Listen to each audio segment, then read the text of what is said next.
Hello दोस्तों, आपका स्वागत है हमारे चैनल हॉरर वाइब्स में। आज की पहली घटना निमिष के साथ घटी थी। निमिष अपने स्कूल की छुट्टियों के दिनों में अपने दादा दादी के गांव में गया था। निमिष कई साल बाद गांव में आया था।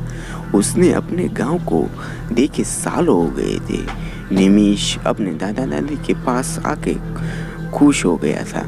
गांव की लाइफ उसको बहुत अच्छी लगती थी। हर दिन दादा दादी के साथ खेत पर जाता था और दादा दादी को मदद भी करता और खेलता भी था। निमिष वैसे तो 13 साल का था पर बहुत ही समझदार था। ऐसे ही एक दिन निमिष अपने कुछ गांव के दोस्तों के साथ क्रिकेट खेलने के लिए पास के ही बड़े मैदान में गए थे। खेलते खेलते कब अंधेरा होने लगा पता ही नहीं चला। निमिष और उसका करीबी दोस्त विशाल दोनों घर के लिए निकल गए। वो खेत वाले रास्ते से घर की ओर बढ़ने लगे। तभी पास वाले खेत में उन्होंने नग्न औरत को कुछ ऐसा करते देखा कि दोनों के पैर वहीं के वहीं जम गए। उस औरत ने 3 नींबू को काले से धागे के साथ सुई से बांध दिया और अपने आगे रखित कोई आकृति के पहना दिया और वहीं पास में सिंदूर से एक गोला बना के उसमें बैठ के झूमने लगी और अपने दाएं पैर की छोटी वाली उंगली को काट के खून को नींबू पे गिराने लगी और अपने बालों की चोटी काट के सामने रख दी और अपने पास रखे झोले में से 3 अंडे बाहर निकाल के आकृति के सामने अंडों को फोड़ दिया। उसमें नीला पानी और काले बालों का गुच्छा निकला। ये सब नज़ारा देख के मैं और मेरा दोस्त पास के खुले खेतों में भागने लगे, पर मैंने वहां से भागने से पहले चिल्लाया था, फिर भागा था और वो औरत ने हमें देख लिया था। अब हम गिरते पीटते अपने घर पहुंचे। दादा दादी ने हमें देखा और वो भी डर गए और घर के अंदर ले जाके सब कुछ पूछा और निमिष ने सब कुछ बताया।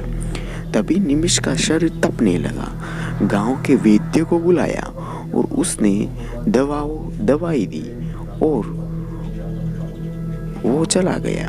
निमिष के मम्मी पापा को बुलाया जाता है और दूसरे ही दिन गांव के पीर दादा के पास निमिष को ले जाया जाता है। पीर दादा ने निमिष को देखते ही वो सब कुछ समझ जाते हैं। निमिष अब झूमने लगा था, उसकी आवाज़ भारी हो गई थी। तभी पीर दादा ने निमिष के साथ वाले दोस्त को भी बुलाया, पर निमिष का दोस्त विशाल बिल्कुल नॉर्मल और ठीक था। निमिष ने चिल्लाना शुरू कर दिया। पीर दादा के चेलों ने सिंदूर से बड़ा गोला निमिष के चारों ओर बना दिया, पर निमिष बोलने लगा कि मेरी पूजा अधूरी है। इन बच्चों की वजह से ये मेरा शैतान देवता मुझ पर नाराज होके मुझे भी प्रेत योनि में भेज दिया है। शैतान ने मुझे मार दिया और मेरी इच्छा अधूरी है। मुझे शैतानी शक्तियाँ चाहिए।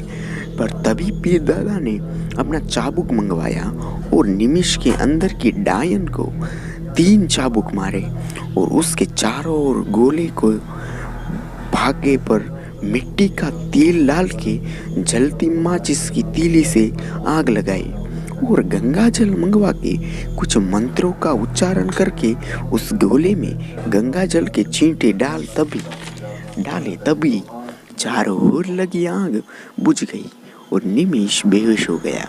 और जब उसे होश आया तो उसकी बॉडी में चाबुक के मारने के निशान थे और उसे पता चला कि जिस डायन को उन्होंने वो टोटका करके देखा था वो डायन उसी खेत में नग्न हालत में मरी पाई गई। उसने सुना था कि वो डायन शैतानी शक्तियों को हासिल करने के लिए वो पूजा कर रही थी और पूजा होते हुए निमिष और उसके दोस्त के देखने से शैतानी शक्ति ने ये वो डायन को मार डाला और उसे निमिष की आत्मा को लाने के लिए भेजा गया था। परंतु पीर दादा ने निमिष की जान बचा ली तो दोस्तों, यही थी आज की गांव की डायन की घटना जो डरा देने वाली थी। तो ऐसी ही कहानियों के लिए इस चैनल को जुड़े रहिए। जय हिंद, जय भारत।